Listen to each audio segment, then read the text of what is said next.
21ویں پارے میں سورہ لقمان ہے۔ جناب لقمان علیہ الرحمن نبی نہیں تھے، اللہ کے نیک بندے تھے۔ حضرت داؤد علیہ السلام کی انہوں نے صحبت پائی تھی۔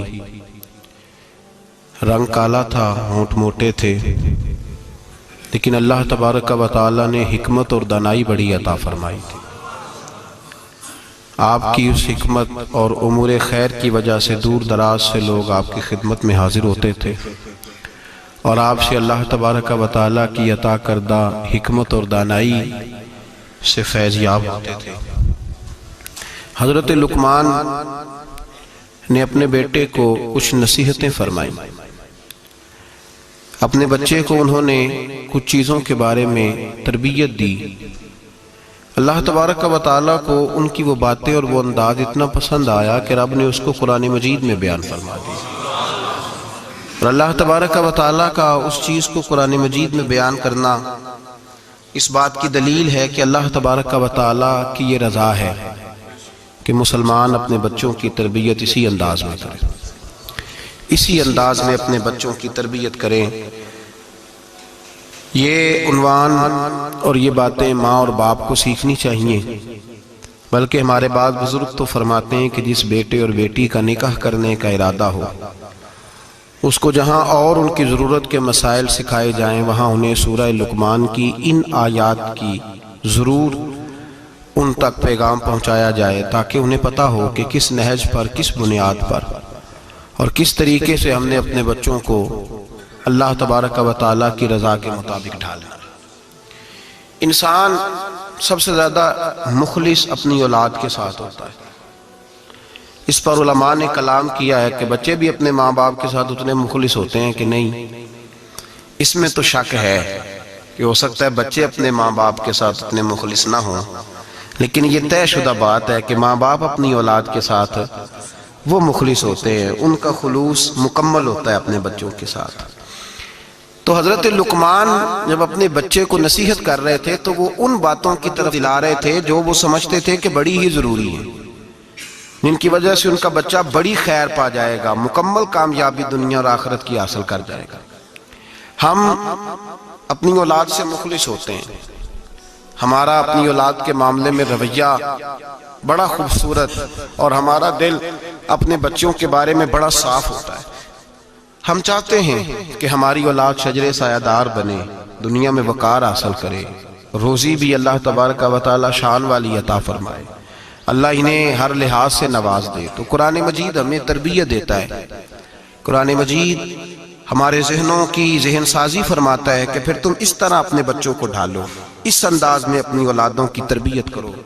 سورہ لقمان کی جو آیہ کریمہ میں نے سب سے پہلے تلاوت کی وہ 13 نمبر آیت ہے۔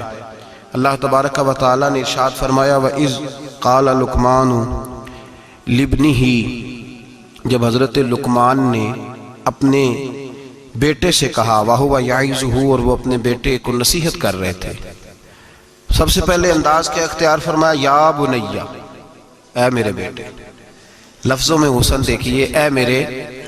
ہمیں جب اپنی اولاد سے ناراضگی ہوتی ہے تو ہم ایک خطبہ پڑھتے ہیں، اس خطبے میں اپنی نیکیاں اور اولاد کی نالائکیاں گنواتے ہیں، سمجھانے کا انداز اختیار نہیں کرتے جاہو جلال میں۔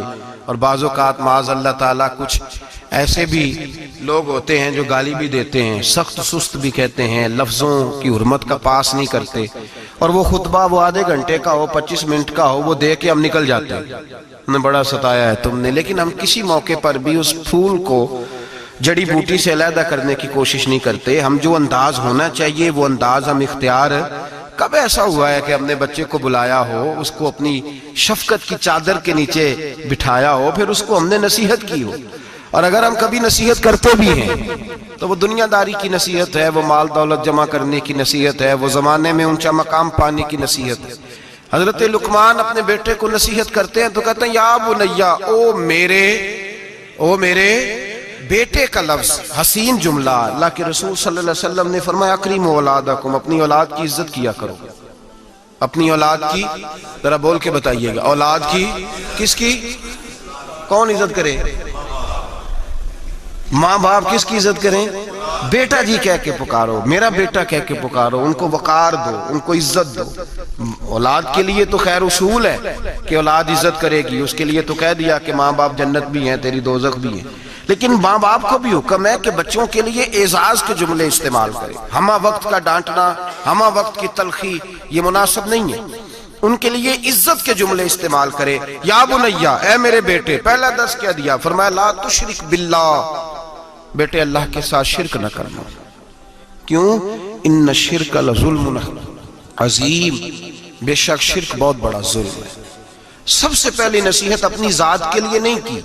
ہم ساری زندگی جب بھی لیکچر دیتے ہیں یہی کہتے ہیں، ساری زندگی یہی کہتے رہتے ہیں، میں نے سال گوا دیے، میں نے کاروبار کیے، میں نے دنیا چھوڑی، میں نے پردیس کاٹا تیرے بنگلے کے لیے، تیرے مکان کے لیے، تیری فلاں چیز کے لیے۔ کبھی یہ بھی تو بتائے نا کہ کوئی باپ اٹھ کے کہے کہ میں نے بڑا وقت دیا ہے تجھے اللہ سے جوڑنے کے لیے، تجھے رسول پاک کا غلام بنانے کے لیے، میں نے کئی دہائیاں بتا دی تجھے نبی پاک صلی اللہ علیہ وسلم کی غلامی سکھانے کے لیے۔ اس پر بھی تو کبھی کو باپ اپنی اولاد کو احساس دلائے۔ سب سے پہلی بات یہ کی کہ بیٹا شرک نہ کرنا، اللہ کے ساتھ کسی کو شریک نہ ٹھہرانا، اس سے بچنا۔ آگے اگلا جو حضرت لقمان کا فرمان ہے وہ آیت نمبر 16 کے اندر ہے۔ یہاں شرک کی بات کی، میں تھوڑی اس کی تفصیل عرض کروں گا اپنی بساط کے مطابق، لیکن پہلے آیات سماعت کر لیجئے، ان کا سادہ ترجمہ سمجھ لیجئے تاکہ آپ کے حاشیہ خیال میں عنوان آ جائے۔ سب سے پہلے کہا شرک نہیں کرنا، پھر اس کے بعد کہا سورہ لقمان کی آیت نمبر 16 میں ارشاد فرمایا یا بنیا، اے میرے بیٹے، انہا ان تکو مسکال حبت من خردل، اے بیٹے اگر تو اتنی برائی بھی کرے جتنا کہ ایک رائی کا دانہ ہوتا ہے، رائی کا جو دانہ ہوتا ہے وہ چھاؤں میں رکھیں تو نظر نہیں آتا، وہ سورج کی روشنی میں نظر آئے گا، اگر چھاؤں میں دیکھنا ہوگا تو آپ کو لائٹیں جلانی پڑے گی۔ تو حضرت لقمان اپنے بیٹے کو نصیحت کرتے ہیں، کہتے بیٹے اگر تو رائی کے دانے کے برابر بھی گناہ کرے اور پھر وہ گناہ اس طرح ہو فَتَكُنْ فِي صَخْرَةٍ أَوْ فِي السَّمَاوَاتِ أَوْ فِي الْأَرْضِ، چاہے رائی کے دانے کے برابر گناہ ہو اور پہاڑ میں چھپا ہو یا زمین اور آسمان میں چھپا ہو تو کیا ہوگا؟ اپنے بیٹے کو سمجھا رہے ہیں، کہتے ہیں یاتی بِهَ اللہ، اللہ پھر بھی اس کو نکال کے لے آئے گا۔ تیرے تو یہ نہ کہنا کہ میں کوئی پاپی ہوں، میں نے کوئی بینک لوٹے ہوئے ہیں، میں نے کوئی قتل کیے ہوئے ہیں۔ فرمایا رائی کے دانے کے برابر بھی، اپنے بیٹے کو کہہ رہے ہیں رائی کے دانے کے برابر بھی اگر تو نے گناہ کیا تو اللہ اسے بھی لائے گا، اور رائی کے دانے کے برابر ہو پھر چٹان میں چھپا ہو یا زمین و آسمان میں چھپا ہو، اللہ پھر بھی اسے نکال کے لے آئے گا، اس لیے کہ ان اللہ لطیف خبیر، بے شک اللہ باریک باتوں کا جاننے والا ہے۔ فَمَنْ يَعْمَلْ مِثْقَالَ ذَرَّةٍ خَيْرًا يَرَهُ وَمَنْ يَعْمَلْ مِثْقَالَ ذَرَّةٍ شَرًّا يَرَهُ، اگر تو ذرے کے برابر نیکی کرے گا تو اللہ تجھے اس کا اجر عطا فرمائے گا، اور اگر تو ذرے کے برابر گناہ کرے گا تو اللہ قیامت میں وہ بھی تیری آنکھوں کے سامنے لائے گا، اس کا بھی حساب ہوگا۔ تو فرمایا بیٹے اللہ باریک باتوں کا جاننے والا۔ یا بنیا، اے میرے بیٹے، اقم الصلاۃ، نماز قائم کر۔ بیٹے نماز بس کافی ہو گیا؟ کہا نہیں، اب اور آگے بڑھ، وَأْمُرْ بِالْمَعْرُوفِ، لوگوں کو بھی نیکی کا حکم دے، وَانْهَ عَنِ الْمُنْكَرِ، اور لوگوں کو بری باتوں سے منع کر، اور جب تو یہ کام کرے گا پھر لوگ تجھے ستائیں گے۔ ہو ہی نہیں سکتا کوئی حق بات کرے اور لوگ اس پہ تان و تشنیع نہ کریں، یہ ہو ہی نہیں سکتا، یہ ممکن ہی نہیں۔ فرمایا جب تو نیکی کا حکم دے گا اور برائی سے روکے گا تو پھر کیا ہوگا؟ تیرے اوپر مصیبت آئے گی، اب تو نے کیا کرنا ہے؟ پھر تو نے اس آنے والی مصیبت پر صبر کرنا ہے۔ بے شک یہ بڑی ہمت کے کام ہے، یہ بڑی دنائی کا کام ہے، دلیری کا کام ہے، اتنا آسان ہے ہی نہیں، بڑے حوصلے کا کام ہے۔ جس سے زندگی ہو پیاری وہ یہیں سے لوٹ جائے، میرے قافلے میں شامل کوئی کم ظرف نہیں ہے، یہ ہمت کا کام ہے، آسان ہے ہی نہیں۔ آگے کیا ارشاد فرمایا، بڑی میرا دل کرتا ہے بڑی توجہ سے سنیں ان آیات کو، بڑی کہ آگے ترتیب کیا لگائی حضرت جناب سیدنا لقمان کیا کہتے ہیں؟ نماز پڑھ، دوسروں کو نیکی کا، برائی سے منع کر، اور یہ جب تیرے اوپر ان کاموں کی وجہ سے مصیبت آئے تو اس پر اس لیے کہ یہ جو کام ہے نا عزم الامور، یہ بڑی ہمت کے کام ہے۔ بس کروں ابا جی؟ فرمایا نہیں اور بھی کچھ کر۔ کیا؟ آیت نمبر 18 فرمایا وَلَا تُصَغِّرْ خَدَّكَ لِلنَّاسِ، اپنا منہ ٹیڑھا کر کر کے لوگوں سے بات نہ کیا کر، رخسار موڑ موڑ کے لوگوں سے بات نہ کر، وَلَا تَمْشِ فِي الْأَرْضِ مَرَحًا، اور زمین پہ اکڑ اکڑ کے نہ چل، ان اللہ لا يحب كل مختال فخور، بے شک اللہ کو اکڑنے والا، فخر کرنے والا پسند اللہ لا یحب، اللہ اس سے محبت ہی نہیں کرتا، اللہ رحمت ہی نہیں کرتا جو اکڑ اکڑ کے چلے۔ اس طرح نہ کر تو پھر کیا کروں؟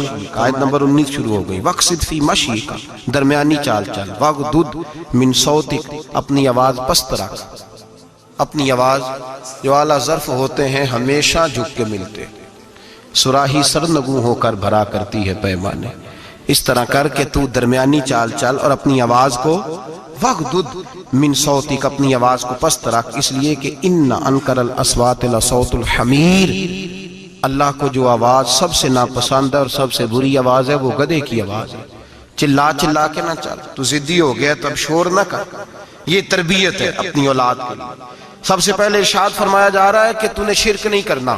شرک بھی دو قسم کا ہے، ایک تو شرک وہ ہے کسی نے اللہ کی ذات میں شریک بنا لیا کہ یہ بھی ساتھ شریک ہے، اور ایک شرک اصغر ہے، ریاکاری، دکھلاوا، نماز اللہ کی پڑھنی، دکھانا بندوں کو۔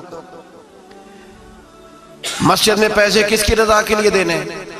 تو اعلان کرانے کا کیا مقصد ہے کہ ختم کے موقع پر سال ثواب کے موقع پہ کھڑے ہو کے اعلان ہوتا ہے 1 لاکھ قرآن پاک پڑھا گیا ہے، 10,000 درود شریف پڑھا گیا ہے، اور جو صاحب نے نا جی 50,000 روپیہ مسجد بھی دیا ہے، یہ شرک ہے، یہ شرک اصغر ہے، یہ میرے رسول پاک نے منع فرمایا ہے۔ صحیح بخاری میں لفظ ہے، نبی رحمت صلی اللہ علیہ وسلم شہدائے احد کے مزاروں پہ کھڑے تھے، تو وہاں کھڑے ہو کے اللہ کے رسول نے فرمایا میرے ذہن سے فکر نکل گئی ہے، میری امت قیامت تک شرک نہیں کرے گی، اب یہ مشرک نہیں ہوں گے، بت نہیں پوجیں گے، یہ دوسرے معبود نہیں بنائیں گے۔ تو حضور فکر کس بات کی ہے؟ فرمایا یہ ریاکاریاں کریں گے، دکھلاوے کریں گے، تصنع بناوٹ کریں گے، یہ اللہ کی عبادت میں اوروں کو شریک ٹھہرائے۔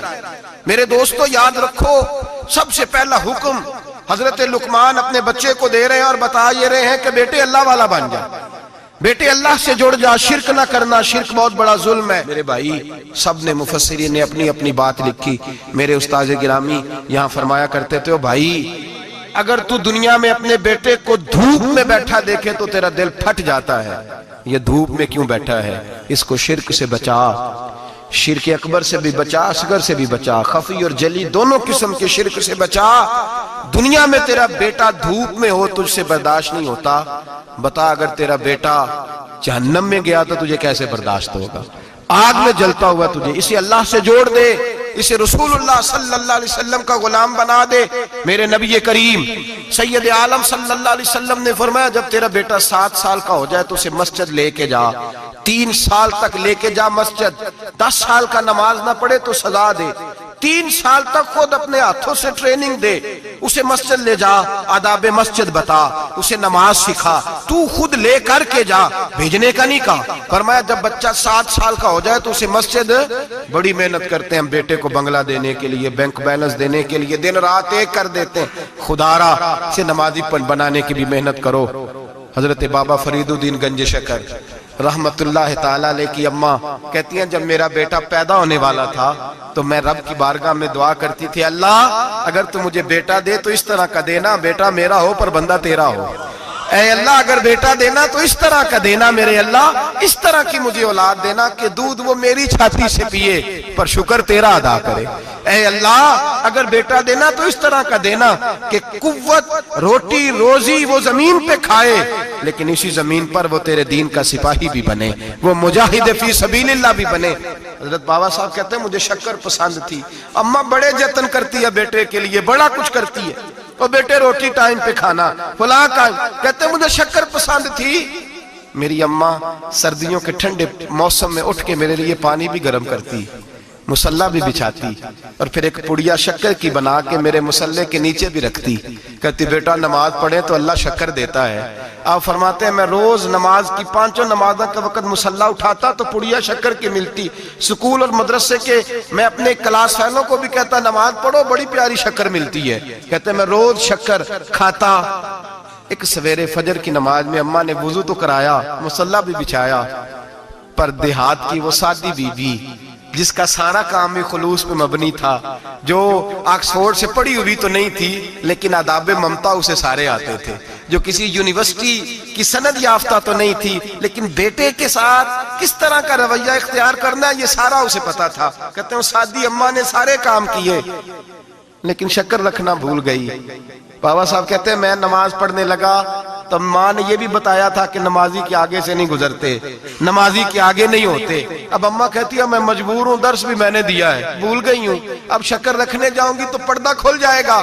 ایک کونے میں لگ کے ماں روئی، بیٹے کی شفا کے لیے نہیں، بیٹے کی نوکری کے لیے نہیں، بیٹے کے اچھے مستقبل کے لیے نہیں، ماں روئی، آنسو بہے تو کہتی کیا ہے، اے اللہ میں اسے اپنے آگے جھکانے کو جتن تھوڑی کرتی تھی، تیرا بنانے کے جتن کرتی تھی۔ اے اللہ مہربانی فرما، میری پردے داری کر، اگر راز کھل گیا تو میرا فرید نماز نہ چھوڑ جائے۔ بابا صاحب کہتے ہیں اماں تڑپتی رہی اور میں نے نماز پڑھ کے مصلی اٹھایا، پہلے پڑیا ہوتی تھی اب تو پورا دریا شکر کا بہ رہا ہے۔ فرماتے ہیں میں نے وہ اٹھائی، شکر کھائی اور میں نے چیخ کے کہا اماں جلدی آج بڑی لذیذ ہے، آج شکر کوئی انوکھی ہے، اور آج تو کمال شکر دی ہے میرے اللہ نے، ایک پڑیا کی جگہ پورا دریا بہ رہا ہے۔ بابا صاحب رحمت اللہ علیہ فرماتے ہیں میری اماں آئی اور میری اماں نے بازو کھولے تو ماں کی ممتا ہی بتاتی ہے کہ اللہ کی رحمت کس طرح کی ہوتی ہے۔ کہتے ہیں میں نے اماں کے سینے سے لگا تو اماں رو کے کہنے لگی بیٹے پہلے میں شکر دیتی تھی، آج شکر بنانے والے نے شکر عطا فرمائی ہے۔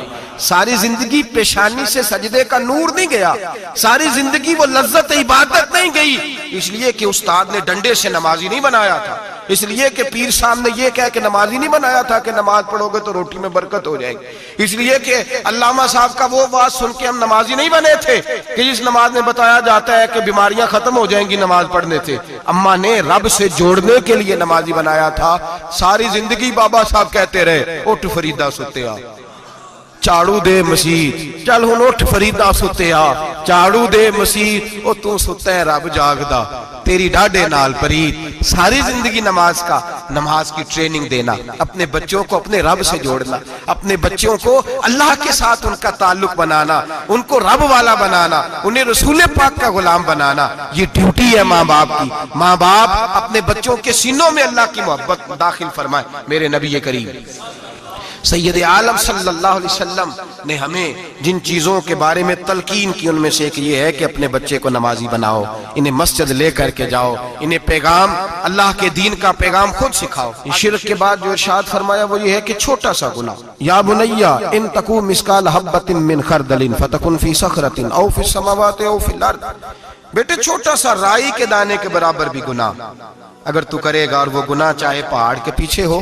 چاہے زمین و آسمان میں چھپا ہو، اللہ اسے بھی چھوٹے چھوٹے گناہ سے۔ مثالیں بہت ساری ہیں لیکن سادی سی بات ہے نا، میرے نبی کریم سید عالم صلی اللہ تعالی علیہ وآلہ وسلم نے فرمایا ہے کہ مومن بزدل ہو سکتا ہے، مومن کاہل ہو سکتا ہے، کنجوس ہو سکتا ہے، لیکن مومن کبھی جھوٹا نہیں ہوتا۔ نبی پاک صلی اللہ علیہ وسلم فرماتے ہیں جب تو جھوٹ بولتا ہے تو اتنی بدبو نکلتی ہے کہ تیرے کرامن کاتبین چھوڑ کے پیچھے کھڑے ہو جاتے ہیں، اتنی بدبو نکلتی ہے تیرے وجود سے۔ تربیت ہی ہے نا۔ محبوب سبحانی، غوث سمدانی، شیخ عبد القادر جیلانی، اماں کیا کہتی ہے؟ اماں کہتی ہے عبد القادر میں تجھے بغداد پڑھنے بھیج رہی ہوں لیکن ماں کی یونیورسٹی کا پہلا سبق بھی یاد کر لے، بیٹا دیکھنا تیری زبان سے کہیں جھوٹ نہ نکل جائے، تو حسن کا پوتا اور حسین کا نواسہ بنتا ہے، ایسا نہ ہو کہ تو سادات کرام کی سفید چادر پر کوئی دھبا لگائے، بیٹے تیری زبان سے جھوٹ نہ نکلے۔ بڑی مشہور بات ہے نا، حضرت غوث اعظم کی اماں نے 100 دینار سی دیا ہے، ڈاکو رستے میں مل گئے، تیرے پاس کیا ہے؟ کہا 100 دینار ہے۔ وہ کہتے ہیں چور تھے، ہمیں تو بڑی دور بیٹھا پیسہ بھی نظر آ جاتا تھا، پر عبد القادر کے سارے کپڑے ٹٹولے پر ہمیں 100 دینار نظر۔ پکڑ کے لے گئے سردار کے پاس جو ڈاکوؤں کا بھی سردار ہے، اس کو کہا یہ بچہ کہتا ہے جی میرے پاس 100 دینار ہے پر نکلتا نہیں۔